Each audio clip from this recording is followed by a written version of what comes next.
संपूर्ण इस्रायल लोकांना तोंडी दिल्या होत्या. म्हणजेच 10 आज्ञा या अत्यंत महत्वाच्या आहेत आणि त्या काय आपण पाहिलेल्या आहेत. आज आपण 8व्या आज्ञेकडे जाऊ. आता तुम्हाला काय आम्ही चोर वाटलो की काय, तुम्ही आम्हाला शिकवा लागला चोरी करू नकोस. मी काय मनाचं काही सांगत नाही.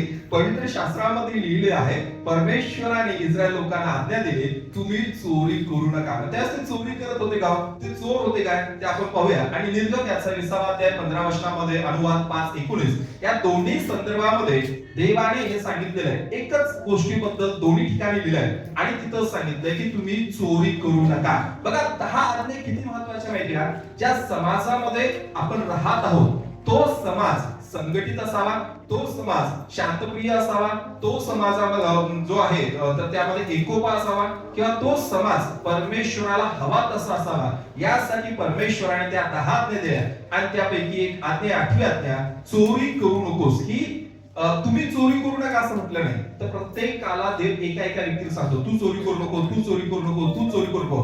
म्हणजे चोरी कोणीच करायची नाही. बरं, आता चोरी करणं म्हणजेच काय तेही महत्वाचं आहे.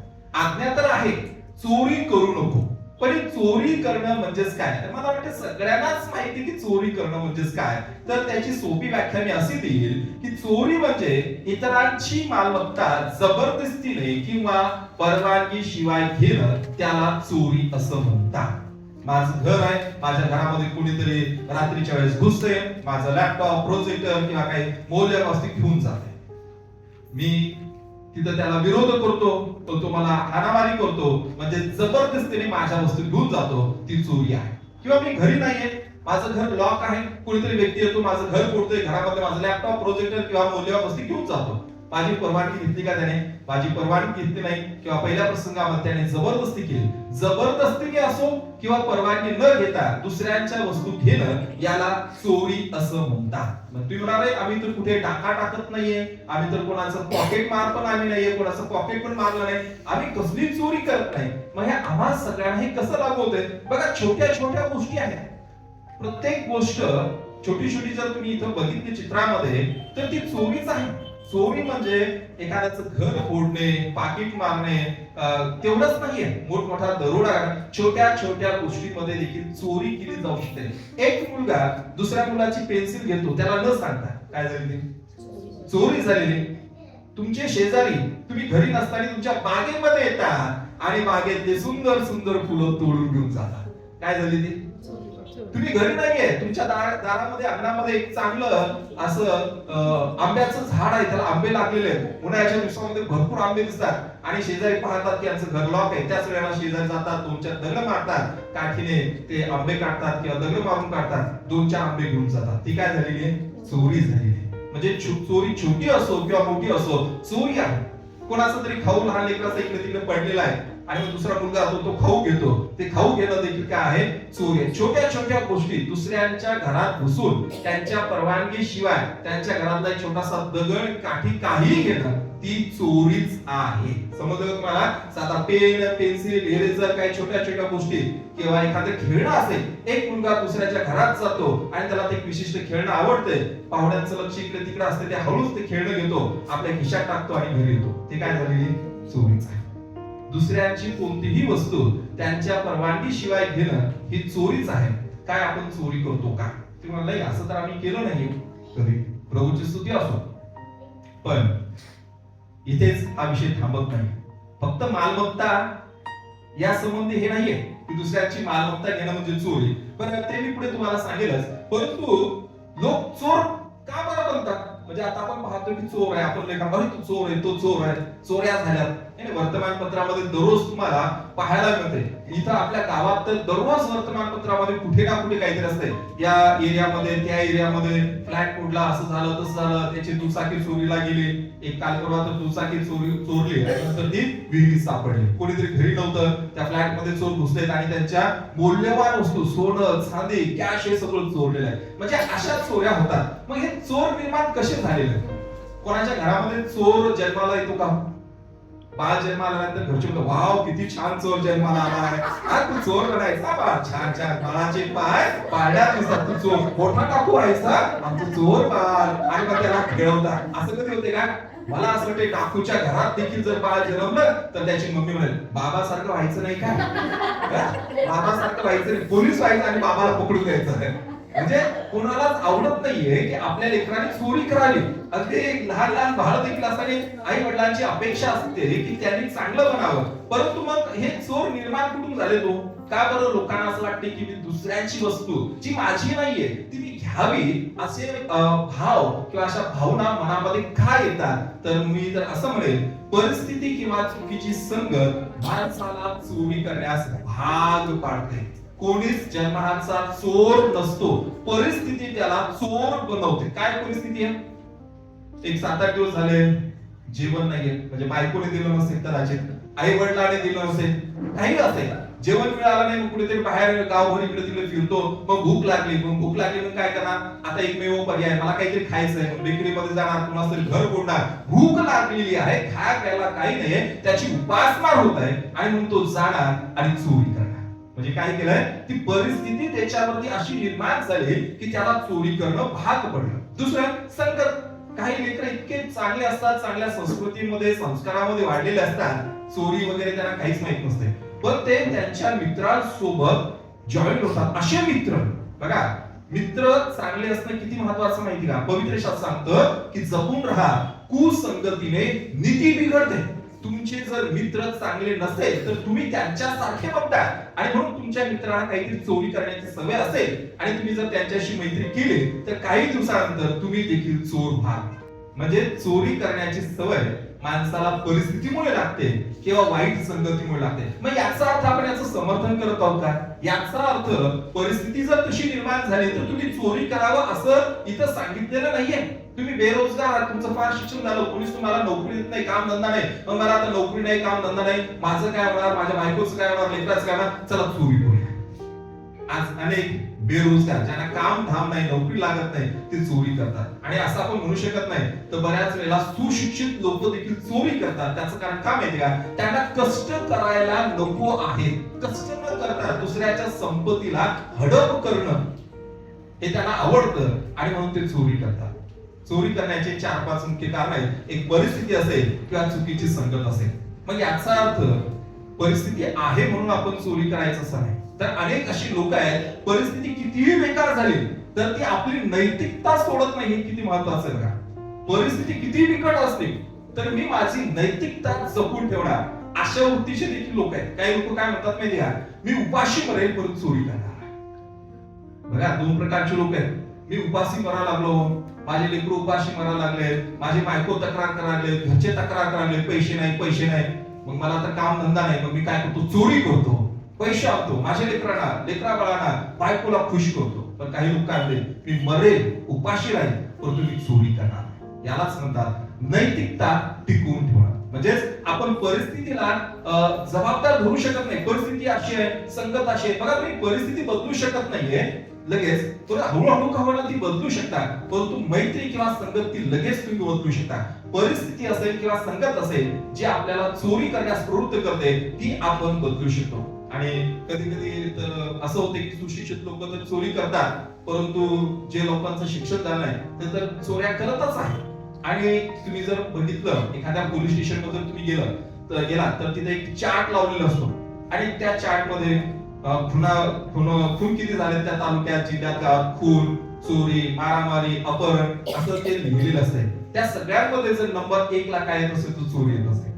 चोऱ्या सगळ्यात जास्त होतात, सगळ्यात जास्त चोऱ्या होतात. आणि कधी कधी तर काम धंदा नसल्यामुळे किंवा व्यवस्थित शिक्षण न झाल्यामुळे, चांगले संस्कार नसल्यामुळे अनेक तरुण चोरीच्या मार्गाला लागतात. काही दिवसांपूर्वी बातमी आली होती आणि या लोकांनी काय चोरी केली तर तुम्ही हायलाइट करतो, वाचा जरा.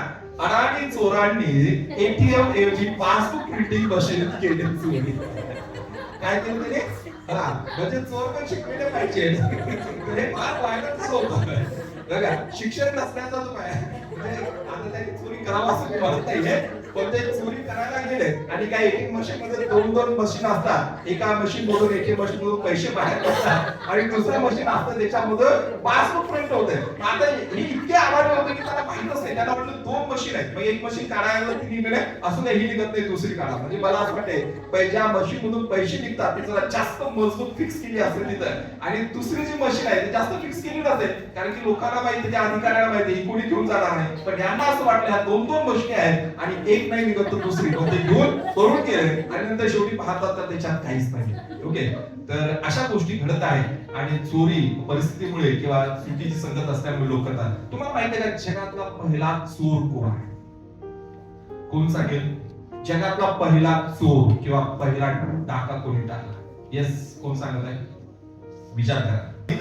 पण उत्तर इतकं सोपं आहे. अरे हा मी असा विचारही केला नाहीये, इतकं सोपं उत्तर आहे. ओके, जगातील पहिला चोर, आपण चोरीविषयी बोलतोय त्यामुळे आपल्याला ठाऊक पाहिजे की जगातील पहिला चोर कोण आहे. तर जगातील पहिला चोर म्हणजे जोडपा आहे. कोण आहे? आदाम आणि हवा. परमेश्वराने त्या दोघांना सुंदर अशा बागेमध्ये ठेवलं. जगामधलं पहिलं जोडपं परमेश्वराने आदामाला तयार केलं आणि नंतर मग हवेला तयार केलं. जगातील हे पहिलं जोडपं परमेश्वराने त्यांना बागेत ठेवलं आणि त्या बागेच्या मध्यभागी दोन झाडं होते. एक झाड कोणतं होतं? बऱ्या वाईटाचं ज्ञान करून देणारं झाड, आणि दुसरं जीवनाचं झाड. परमेश्वराने त्यांना सांगितलं होतं की या झाडाचं फळ तुम्ही खाऊ नका. ते झाड त्यांचं होतं का? त्या बागेतील झाड त्यांचं होतं का? लक्षात घ्या, जी गोष्ट तुमची नाहीये ती तुम्ही घेता म्हणजे चोरी.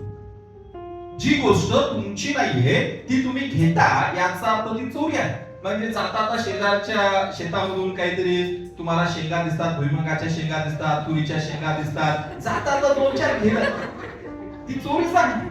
लक्षात घ्या, चोरी म्हणजे तुम्ही काय फार मोठा टाकल्यावर तुम्हाला चोर हे टायटल मिळेल असं नाहीये. शेजारच्या शेतातून जाता काहीतरी दोन चार गोष्टी घेणं त्याला चोरीच म्हणतात. मला वाटते हे छोटे छोटे चोर गल्लोगल्ली पाहायला मिळतात. आमच्या गल्लीमध्ये पण आहे. कोणाच्या झाडाला फुलं चांगले लागले की ते घरात नसते की जायचं, फुलं तोडायचे, त्या झाडाच्या शेंगा तोडायच्या, त्या झाडाचे फळं तोडायचे आणि घेऊन जायचे. हे छोटे छोटे चोर आहेत. मग जगामध्ये याची सुरुवात आदाम आणि हव्वेकडून झालेली आहे. परमेश्वराने त्याला सांगितलं होतं की बऱ्या वाईटाचं ज्ञान करून देणाऱ्या झाडाचं फळ खाऊ नका, पण या बाईने ते स्वतः खाल्लं आणि आपल्या नवऱ्याला अच्छा वाटलं, खायचं की नाही, परंतु त्या बाईने नंतर ते नवऱ्याला देखील दिलेलं. आणि ही जगातील सगळ्यात मोठी चोरी होती, कारण त्या चोरीची शिक्षा सर्व मानव जातीला मिळाली. बघा, या चोरीला मी जगातील सगळ्यात मोठी चोरी म्हणतो, कारण की या चोरीची शिक्षा जी आहे ती संपूर्ण मानव जातीला मिळाली.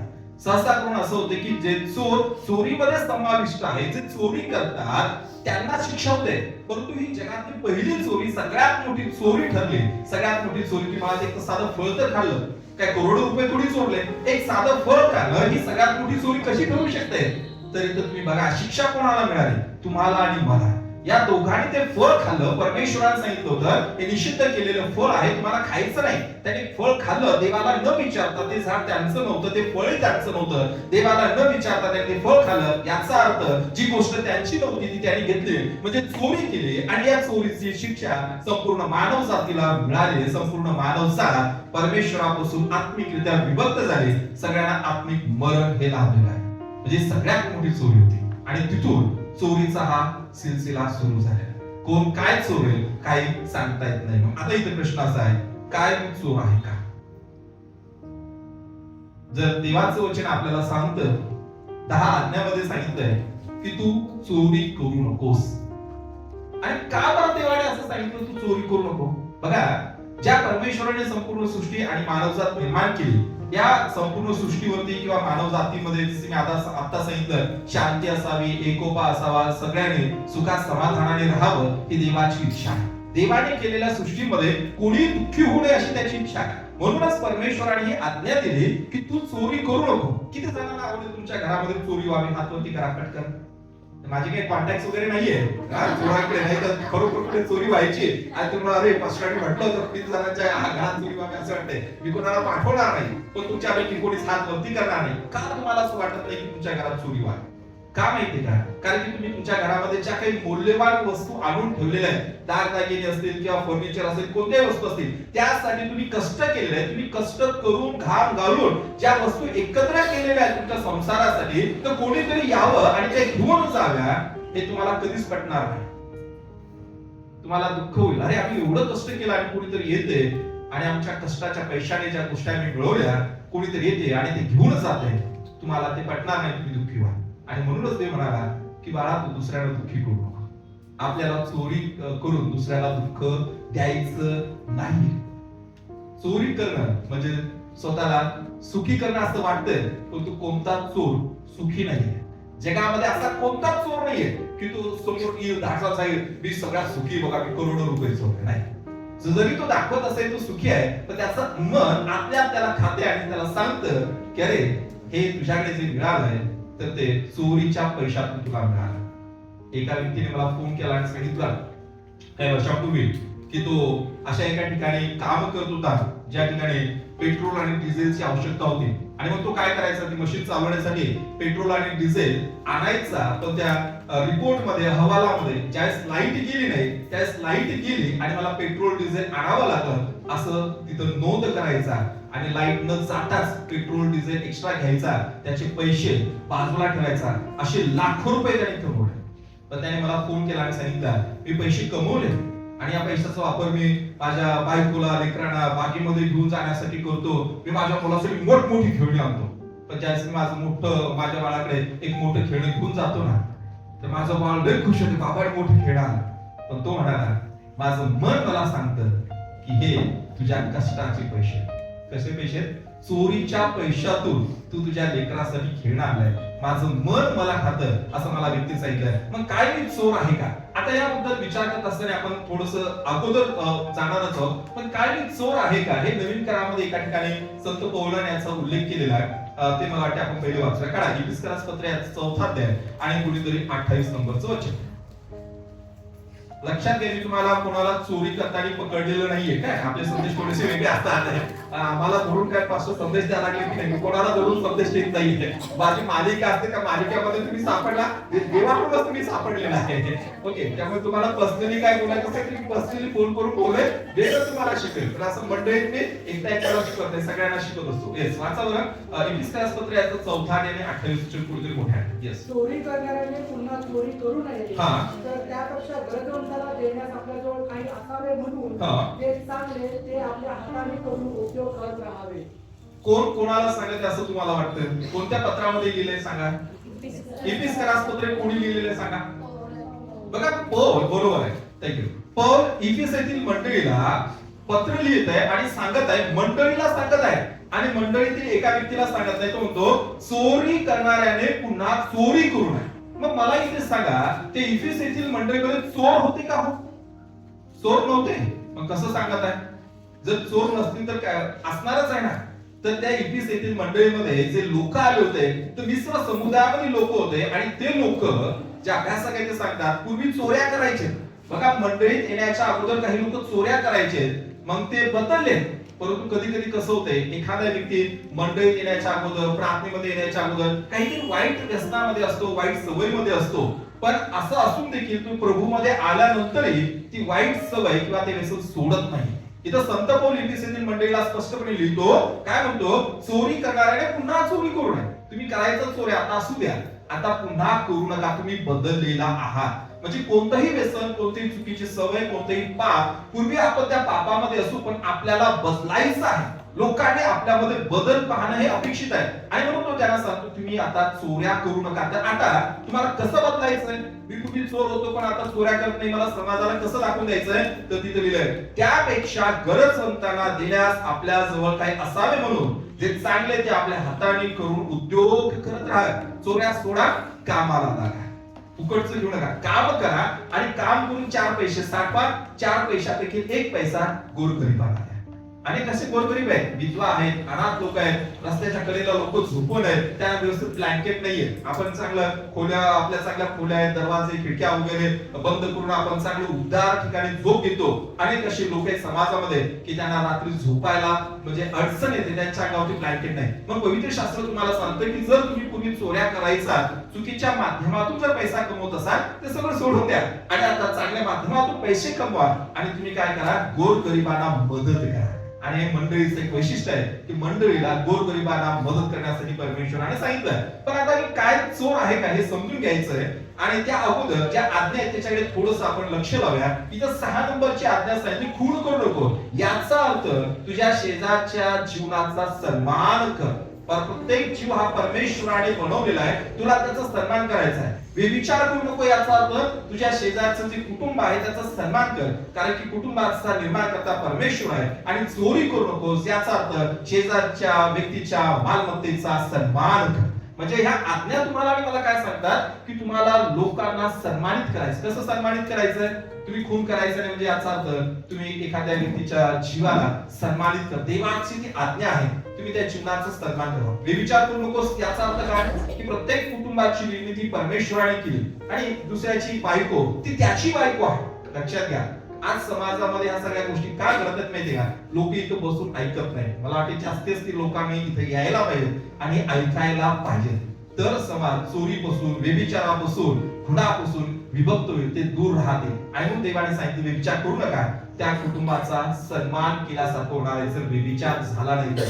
चोरी करू नका, काय दुसऱ्याची मालमत्ता आहे, दुसऱ्याच्या मालमत्तेला तुम्हाला रिस्पेक्ट द्या. आणि म्हणून मी सुरुवातीला विचारलंय काय चोरी आहे का, तर चोरीचे वेगवेगळे प्रकारे आपण ते शिकत राहणार आहोत. परंतु पहिली गोष्ट तुम्ही लिहून घेत असाल तर फसवणूक ही चोरी आहे. कोणत्या गोष्टीला चोरी म्हणतात ते पहिले समजलं पाहिजे. आता हळूहळू मी शेवटी येणार आणि त्यावेळेस कदाचित तुमच्या मनात अरे मी चोर आहे असं होईल. पण ओके, फक्त चोर म्हणजे दिसणाऱ्या वस्तू चोर नाही एवढंच नाही, तर ज्या गोष्टी दिसत नाही अदृश्य गोष्टीची पण चोरी होते. किंवा अदृश्य गोष्टी कशा चोरीला जातात ते मी पुढे तुम्हाला सांगणार आहे. पण एक गोष्ट लक्षात घ्या, फसवणूक ही चोरी आहे. किती जणांना आवडेल तुमची फसवणूक झालेली? तुम्ही 400 लोकांना सांग त्याने मला फसवलं, त्याने मला फसवलं, त्याने मला फसवलं. सगळीकडे आपण सांगत फिरतो का माझ्यावरती अन्याय झाला, माझ्यावरती अन्याय झाला. कोणालाही आवडत नाहीये की कोणीतरी मला फसवावं आणि आपण इतका अपसेट होतो ना लाईफ मध्ये. म्हणजे फसवणूक करणं एक प्रकारची चोरी आहे. आणि कोणती फसवणूक कोणत्याही माध्यमातून बघा, फसवणूक ही फसवणूक आहे. पवित्र शास्त्रामध्ये एक गोष्ट तुम्हाला सांगतो, इथे तुम्हाला दिसत आहे का कोण आहे इथे? इथे एक चित्र जे आहे, तर हा जो तरुण तुम्हाला दिसत आहे, तर हा तरुण याकोब आहे आणि त्याच्या पुढे जो बसलेला व्यक्ती त्याचा मामा आहे आणि त्याच्या त्या 2 मुली आहेत. या याकोबाने आपल्या भावाला फसवलं आणि मग आईने सांगितलं होते की बाळा मामाच्या गावी पळून जा आणि पळून जाऊन तिथं काही दिवस राहा, म्हणजे तुझ्या भावाचं तुझ्यावर असलेला राग शांत होईल. आणि मग हा आपल्या मामाच्या गावी येतो आणि मामाच्या गावी आल्यानंतर मामाला 2 मुली तिथं आहेत आणि त्यापैकी एक जी धाकटी मुलगी आहे तर राहेल, तर त्याला वाटते की माझ्या मामाच्या मुलीबरोबर माझं लग्न व्हावं. आणि मग तो मामाला सगळं ते सांगतो आणि मामा म्हणतो काय हरकत नाही, माझी मुलगी आहे, मी कोणाला तरी देणारच आहे, कोणाला तरी देण्यापेक्षा तुला देणं माझ्यासाठी योग्य आहे. बरं, मग हे आता मी माझी मुलगी तुला देणार, मग काहीतरी आपण त्याच्यामध्ये ठरवाठरवी केली पाहिजे. तर मग हा म्हणतो काय हरकत नाही बाबा, मी 7 वर्ष तुमच्या घरी काम करतो. किती वर्ष? 7 वर्ष. म्हणजे आता काही तशी सिस्टीम नाहीये. ओके, तशी जर सिस्टीम असते तर मला वाटतं लग्नाचं वय झाल्यानंतर 35, मग परत आणखी 7 वर्ष, परत आणखी 7 वर्ष माणूस म्हातारा होऊन जाईल जर काय फसवाफसवी झाली तर. आता काही सिस्टीम नाही, बैठकीत बसतात, तिथे मुलाला मुलगी पसंत आहे, मुलीला मुलगा पसंत आहे, पाहुणे रावणे येतात आणि लग्न ठरते. परंतु इथे काय झालेलं आहे, तर मामा म्हणतात काय हरकत नाही बाळा, तुला 7 वर्ष माझ्या घरी काम केलं पाहिजे आणि नंतर मग मी तुझं लग्न लावून देतो. मग 7 वर्ष संपले. 7 वर्ष संपल्याच्या नंतर याकोब म्हणाला मामा 7 वर्ष संपले, 7 वर्ष मी तुझ्या घरामध्ये काम केलं, आता लग्न लावून द्या. आणि कोणत्या मुलीशी? थोरल्या की धाकट्या? धाकट्या. धाकट्या म्हणजे लहान मुली बरोबर. मग लग्नाचा दिवस आला, मग मंडपामध्ये सगळेजण बसले आणि नेहमीप्रमाणे लग्न सुरू झालं. संध्याकाळची वेळ असावी कदाचित, काही ठिकाणी लग्न संध्याकाळची सुद्धा. मग ही जी नवरी आहे तर आपलं घुंगट घेऊन अशी तिथं बसलेली आहे आणि मामा हुशार होता. मामाने काय केलं, लहान मुलीला तिथं बसवण्याच्या ऐवजी मोठ्या मुलीला बसवलं. याला वाटलं अरे माझं लग्न वगैरे झालंय, हा आनंदात आहे, पण मुलगी बदलली याच्या लक्षातच आलंय, पै पाहुण्याच्या लक्षात पण आलंय की धाकटी सोडून थोरली मुलगी तिथं बसलेली, लग्न झालं आणि नंतर दुसऱ्या दिवशी मग माझं लग्न कोणाबरोबर झालं, राहेल बरोबर नाही, तर आहे ही मोठी मुलगी कशी काय आली? मग आरडाओरडा करायला लागला, मामावरती रागवला, म्हणाला बाबा हा माझ्यावरती अन्याय झाला, आपलं काय ठरलं होतं, लहान मुलीबरोबर मी लग्न करणार, तुम्ही मोठ्या मुलीला मला कसं काय दिलं? मग मामा हुशार होता आणि मामा काय म्हणाला, नाही पाहुणे भाऊ, असं आमच्याकडे पद्धत आहे की मोठ्या मुलीचं लग्न झाल्याशिवाय आम्ही लहानीला देत नाही. वधूवर सूचक मंडळ चालवणारे आहेत, त्यांना आम्हाला माहिती आहे, त्यांना माहिती आहे की ही अट असते की आमच्या मोठ्या मुलीचं लग्न झाल्याशिवाय आम्ही छोटीला देणार नाहीये. पण ही गोष्ट कधी सांगायला पाहिजे? आधी सांगायला पाहिजे ना. ज्या वेळेला ठरवाठरवी होत आहे तर त्यावेळेला मामाने सांगायला पाहिजे, याकोबा तू म्हणतोस ते बरोबर आहे, तुला माझ्या लहान मुलीबरोबर लग्न करायचं, पण बघ 7 वर्ष काम करतो, त्याचबरोबर या 7 वर्षाच्या कालावधीमध्ये माझ्या मोठ्या मुलीचं लग्न व्हायला पाहिजे, आणि माझ्या मोठ्या मुलीचं जर लग्न झालं तर मी या छोट्या मुलीचं लग्न करणार. परंतु मामाने तसं काहीच बोललं नाही, फसवणूक केली, आणि नंतर मग त्याला तर ती लहान मुलगी आवडली होती. मग परत तोच नियम, आणि परत किती वर्ष काम केलं? पहिले 7 वर्ष काम केलं, मामाने फसवलं, लग्न करायचं नव्हतं, एक लग्न झालं. आता त्या काळामध्ये काही 2 लग्न 3 लग्न असे काही बंधन होते, हा जुना काळ आहे. पण त्यावेळेस परत त्याने ठरवलं की ठीक आहे, राहायचीच मला लग्न करायचं, मामा काय करत नाही, परत 7 वर्ष मी याच्यासाठी काम करतो. परत 7 वर्ष काम केलं, 7 वर्ष काम केल्यानंतर शेवटी त्याचं लग्न झालं. किती वर्ष? म्हणजे 7 वर्ष विनाकारण त्याची फसवणूक झाल्यामुळे त्याच्या लाईफ मध्ये त्याला वाया घालावं लागलं.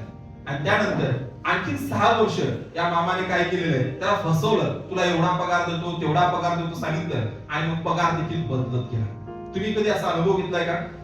एखादा मालक, मला वाटतं तुम्हाला काहीतरी सांगत असेल, मी तुला एवढा पगार देतो, आणि पगार देण्याच्या वेळेला घासाघाशी करतो, नाही तू एवढं काम केलं नाही, ते केलं नाही, असं झालं तसं झालं, माझं उत्पन्न झालं नाही, मला नफा झाला नाही, आणि मग काहीतरी खोट्या गोष्टी सांगून तू तुम्हाला फसवतो. आणि ही देखील एक प्रकारची चोरीच आहे. इथं काय झालं बघा, वाचूया आपण सगळ्यांनी, काय लिहिलं वाचा. किती वेळा बदल केला? 10 वेळा मालक म्हणून. मामा तर होता, नात्याने मामा होता, परंतु मालक पण होता, नाही आपोआप मालकच झाला. मग त्याने जावई बापूला 10 वेळा फसवलं. आणि तुम्हाला माहिती का, फसवणारे लोक हे दूरचे नसतात, जवळचेच असतात. केसाने गळा कापणार, म्हणजे अरे केसाने कसा गळा कापतात, याचा अर्थ काय? म्हणजे आपण विचारही करू शकतो, अरे हा मला धोका देईल. प्रभू येशूला धोका देणारा कोण होता? फार दूरचा होता, दूरच्या देशाचा नव्हता. त्याचाच प्रिय शिष्य, ज्याला तो खाऊ घालायचा, ज्याला चमत्कार करण्याचा अधिकार दिला, ज्याच्याबरोबर तो सगळीकडे जायचा. जवळचेच लोक गद्दारी करतात, जवळचेच लोक फसवणूक करतात. इथे याकोबाची फसवणूक त्याच्या मामानेच केली, परंतु याचा स्वभाव देखील फसवण्याचा होता. जो फसवतो त्याला फसवणूक प्राप्त होते, असं म्हणायला काही हरकत नाही. दुसरी चोरी, पहिली फसवणूक ही चोरी आहे. तर तुम्ही विचार करू शकता, काय मी कोणाला कधी फसवलं आहे का? मी म्हणालो होतो तुम्हाला हे काम कर 100 रुपये देतो, आणि मग शेवटच्या क्षणी तुम्ही त्याला 90 रुपये दिले. याचा अर्थ तुम्ही काय केलं? किती रुपये चोरले? 10 रुपये त्या व्यक्तीचे चोरले. ही चोरी आहे, लक्षात घ्या. किंवा नाहीये, मी कुठे त्याचं पाकिटामध्ये पैसे कुठे काढले, मी त्याच्या बँकेत कुठे दरोडा कुठे घातला, त्याच्या घरात चोरी केलो, नाहीये, याला चोरी म्हणत नाहीये. जर तुम्ही एखाद्या व्यक्तीबरोबर काहीतरी करार करता, ठरवता की मी तुला एवढे पैसे देईल, आणि शेवटच्या क्षणी जर तुम्ही त्याच्यामध्ये काही कमी करता, याचा अर्थ ते ठरवलेले पैसे तुम्ही रद्द करून त्याची चोरी केल्यासारखंच ते आहे. ओके, ही पहिली चोरी. दुसरी चोरी, मान सन्मानाची चोरी. ही अदृश्य चोरी ही दिसत नाहीये. बघा, मान सन्मानाची चोरी ही मोठी चोरी आहे, ही दिसत नाहीये. कल्पना करा की आई वडील राबतात, कष्ट करतात, रात्रीचा दिवस करतात, आपल्या लेकरांसाठी मोठी संपत्ती साठवतात, शेतीवाडी विकत घेतात, काहीतरी फ्लॅट विकत घेतात, लेकरांसाठी मोठं घर बंगला वगैरे सगळं बांधतात. आणि मग मोठा मुलगा ज्यावेळेस मोठा होतो, सुनबाई घरात येते, बऱ्याचशा गोष्टी इकडे तिकडे घडतात, आणि मग त्यावेळेस मुलाला शिंग फुटतात, आणि मग शिंग फुटल्यानंतर मुलगा काय करतो? त्या सुंदरशा घरावरती आपल्या नावाची पाठी लावतो. पाठी कोणाची पाहिजे? कोणाच्या नावाची पाठी पाहिजे? आई वडिलांची. आई वडिलांनी कष्ट केले, आई वडिलांच्या कष्टामुळे मोठं घर तिथं निर्माण झालेलं आहे. परंतु आई वडिलांना सन्मान मिळण्याच्या ऐवजी मुलं ते सन्मान घेतात, आणि जो कोणी होती घराची पाठी, मिस्टर आणि मिसेस, काय केलं ते मिस्टर आणि मिसेसने काय केलं? काहीच नाही. ते आत्ताच 4 दिवस झाले लग्न होणार. म्हणजे आई वडिलांना जो सन्मान द्यायचा तो दिला जात नाही. म्हणजे ज्यावेळेस आपण जीवनामध्ये अगदी यशाच्या शिखरावरती असतो, तर लक्षात घ्या, यशाच्या शिखरावरती आपण एका क्षणामध्ये पोहोचलो नसतो.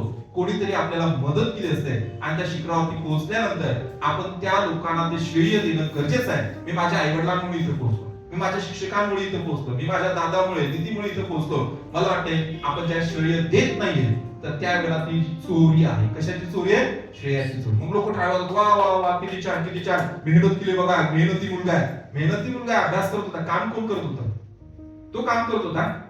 आई बाबांना पण श्रेय जाते. आई बाबा काम करत होते. आई बाबा म्हणाले बाबा अभ्यास कर, मेहनत आम्ही करतो. म्हणजे आई बाबा म्हणाले मेहनत आम्ही करतो, तू अभ्यास कर. आणि त्याने अभ्यास केला, त्याचं पण तिथं आहे श्रेय, त्याला पण जाते. पण आई वडिलांना देखील श्रेय दिलं पाहिजे. बऱ्याच वेळी लोक स्वार्थी बनतात आणि सगळं श्रेय आपल्याकडे घेण्याचा प्रयत्न करतात. माझ्यामुळे झालं, माझ्यामुळे झालं. ती मान सन्मानाची चोरी आहे. मला वाटते मध्यंतरी मी तुम्हाला सांगितलं होतं, दावीद नावाचा एक राजा होता आणि तो राजा असल्यामुळे पवित्र शास्त्र आपल्याला सांगतं की त्याला 8+ बायका होत्या आणि 8हून अधिक बायका असल्यामुळे त्याला 19हून अधिक मुलं होते. आणि मग आता आहे राजा आणि राजाच्या नंतर आता त्याला 19 अधिक मुलं आहेत. मग त्या 19 अधिक पेक्षा जे मुलं आहेत त्यापैकी कोण राजा बनेल? बघा, एक राजा आहे आणि त्याच्यानंतर 19 मुलं आहेत. 19 मुलांपैकी एकाला निवडायचं. मग यांच्यामध्ये कॉम्पिटिशन होणारच की हे मी बनणार राजा. राजा बनणं म्हणजे मोठी गोष्ट आहे. बाबा नंतर मी राजा बनणार. 19 जणांमध्ये भांडण लागणारच आहे. हे कुठेही झालं असतं. या परिवारात देखील तसं झालं. त्याला दाविदाचं पाप देखील कारणीभूत होतं. परंतु एक जो मुलगा आहे तर त्याचं नाव अबशालोम आहे. काय? अबशालोम. या अबशालोमने आपल्या वडिलांविरुद्ध बंडखोरी केली आणि त्याची बंडखोरी जरा वेगळ्या प्रकारची होती. तो काय करायचा? बाबाच्या राजवाड्यामध्ये, म्हणजे त्याचे बाबा दावीद हा राजा होता आणि प्रजा त्या दाविदाकडे जायची आणि आपले काही घराणे असेल ते घेऊन मार्गदर्शनासाठी जायचे, तक्रारी घेऊन जायचे. पण हा लोकांना मध्येच अडवायचा आणि मध्येच अडून तो काय म्हणायचा? काय म्हणायचा? आपण इथे वाचा, काय म्हणायचं बघा, काय म्हणते लोकांना मध्येच अडून? नाही, मी तर न्यायाधीश असतो, राजा असतो ना, तुमचे प्रॉब्लेम सॉल्व्ह होत नाही काका. बघा, तुम्ही चालला माझ्या बाबाकडे, ते कधी तुम्हाला वेळ देतील, कधी तुमची तक्रार ऐकली जाणार, मी ऐकली. म्हणजे पण काय करायचं, माझ्याकडे अधिकार नाही. मी राजा नाही ना, मी राजा असतो तर काहीतरी केलं असतं. मग तो त्याला सांगत आहे, म्हणजे काय करत आहे, जो सन्मान राजाला देण्याची गरज आहे तर तो इथं चोरत आहे. आणि इथं फार सुंदर म्हटलेलं आहे, जसं की इथं म्हटलेलं आहे 2 शमूएल 15 आणि 6 याच्यामध्ये मराठी पहिला आपण वाचूया. इथं म्हटलंय, इस्रायलातले जे लोक राजाकडे न्याय मागण्यासाठी येत त्या सर्वांशी तो असाच वागेल. या प्रकारे अबशालोमाने इस्रायल लोकांची मने हरण केली, चोरी केली. ते तुम्ही हिंदी गाणे वगैरे ऐकत असाल कुठेतरी किंवा कोणी ऐकत असाल, दिल चुराया. दिल कसं चोरलं आहे? दिल चुराया म्हणजे काय? कुठेतरी दिल चुराया, हो खरोखर दिल चुराया आणि माझं दिल चोरलं म्हणे. इथं त्याने काय केलं? लोकांची मन, लोकांची दिल चोरले. ते मन कोणावरती लागलं होतं? राजाकडे लागलं होतं. प्रजेचं मन हे राजाकडे लागलं होतं. प्रजेची निष्ठा राजाप्रती होती. पण याने काय केलं? अरे, राजाप्रती असलेली प्रतिष्ठा जी आहे किंवा निष्ठा जी आहे तर ती वळवणार, त्यांची मन चोरणार. आणि इंग्लिश मध्ये तो शब्द एक्झॅक्टली तिथं वापरलेला आहे. मराठीमध्ये म्हटलंय, इस्रायल लोकांची मने हरण केली. इंग्लिश मध्ये Absalom behaved in this way towards all Israelites who came to the king asking for justice, and so he stole the hearts of the people of Israel. त्याने काय केलं? इस्रायल लोकांची मन चोरली. म्हणजे कोणाचं तरी दिल चोरलं, इथून चोरीचं आहे. तुम्ही तुमच्या नवऱ्याचं चोरलं असेल, बायको चोरलं असेल, असू द्या, आता ते काय एकच चोरी, सारख्या चोऱ्या करू नका. अबशालोम काय करायचा तर लोकांची मन चोरायचं. आज हल्ली ही मन चोरली जातात. अनेक मंडळामध्ये, अनेक ठिकाणी देखील आपण पाहतो, कामाच्या ठिकाणी, बॉस कशाला त्यांना सांगायचं, आम्ही आमचं करतो की. म्हणजे बॉसकडे तुम्ही जायचं नाही, बॉसचा आदर तुम्ही बॉसला द्यायचा नाही असं शिकवलं जातं. पालकाचा आदर पालकांना कशाला विचारायचं, पालखी बायला कशा विचारायचं, आम्ही करतो की. पण याच्या पाठीमागे एक चुकीचा उद्देश असू शकतो. गोष्टी या चोरल्या जाऊ शकतात. पवित्र शास्त्र सांगतं, ज्याला मान द्यायचा त्याला तुम्ही मान द्या. आपल्या देशाचे अधिकारी असतील, अधिपती असतील, ते अधिकार पदावरती आहेत, अधिपती आहेत. परमेश्वराने त्यांना तिथं ठेवलेलं आहे. कालच्या बायबल स्टडी मध्ये आम्ही शिकलोय, काय शिकलोय? की अब्राहम जाऊन ते ती लोकांना त्यांनी नमन केलं. का? ते नमन तिथं बेसिक बसलेले आहेत, ते अधिकारी त्या गावचे, त्यांना नमन केले. याचा अर्थ असा आहे, परमेश्वराने ज्यांना सन्मानाचं स्थान दिले ते तुम्ही द्या, आणि देत नसाल चोरी आहे. आई वडील सन्मानास पात्र आहेत किंवा नाही? तुम्ही ज्यावेळेस आई वडिलांना सन्मान करत नाही याचा अर्थ काय आहे? चोरी केली. आलं लक्षात? आता मी चोर आहे का याचं उत्तर हळूहळू काय येऊ शकते? काय येऊ शकते? पहिलं तुम्ही मला आम्हाला चोर म्हणता होय, मी म्हणत नाही. पण हळूहळू हे ज्यावेळेस आपल्याला समजतं, ज्या लोकांना जो आदर द्यायला पाहिजे, पत्नीने पतीला आदर द्यायला पाहिजे, पण पत्नी देत नसेल ती त्याच्या आदराची चोरी करते. पतीने पत्नी बरोबर जसं वागायला पाहिजे, जसा आदर द्यायला पाहिजे, देत नसेल तर ती देखील चोरी आहे. आणि अदृश्य चोरी, मान सन्मानाची चोरी. आणि मग तुम्हाला माहिती का चोराचं काय होते? चोर ज्यावेळेस सापडला तो त्याला शिक्षाच होते. ज्यावेळेस आपलं चोरी करण्याचा स्वभाव असतो, प्रवृत्ती अशी असते की नाही मला दुसऱ्याला मान सन्मान मिळून द्यायचा नाही, परमेश्वराने त्याला मान सन्मान दिला असू दे काय नाही, पण मला तो चोरायचा. या अब्शोलोमाचा शेवट कसा झाला तुम्हाला माहिती का? तर ज्यावेळेस त्या लोक त्याचे पाठलाग करत होते, ते त्याचे केस इतके मोठे होते की त्या गाढवावरून जात असताना त्याची केस, म्हणजे केस बघा त्या झाडामध्ये अडकले आणि मग ते बाकीचे शिपाई होते त्यांनी त्याला शेवटी मारलं. ती स्टोरी तुम्ही नंतर वाचा. पण इथे मला फक्त एवढंच सांगायचं आहे की त्याचा वध तिथे झाला. त्याच्या केसाबद्दल थोडंसं इंटरेस्टिंग आहे, मी तुम्हाला सांगतो. काढूया आपण दुसरे शमूएल याचा 14वा अध्याय आणि वचन 26. दुसरे शमूएल 14 आणि 26. आई बाबाला जो सन्मान द्यायचा होता तर तो चोरायला लागला. लोकांची मनं त्याने हरण केली. बायबल सांगते की लोकांची मनं त्याने चोरलेली आहे. म्हणजे कोण काय चोरेल काय सांगता येत नाही. हल्लीच्या काळामध्ये तर लोक इंटरनेटचा वापर करून बऱ्याचशा चोऱ्या करतात. ओटीपी चोरी केली, वन टाइम पासवर्ड, तर ती देखील मोठी चोरी. चला वाचा कोणीतरी दुसरे शमूएल 14 आणि 26. किती वेळा? वर्षातून एकदा कटिंग करायचं बघा. मुलं ऐकत आहेत माझं? किती वेळा कटिंग करतात? वर्षातून प्रत्येक महिन्याला एकदा. हा वर्षातून एकदा कटिंग करायचा. कटिंग म्हणजे पैसे वाचवायचा. ओके चला वाचा पुढे.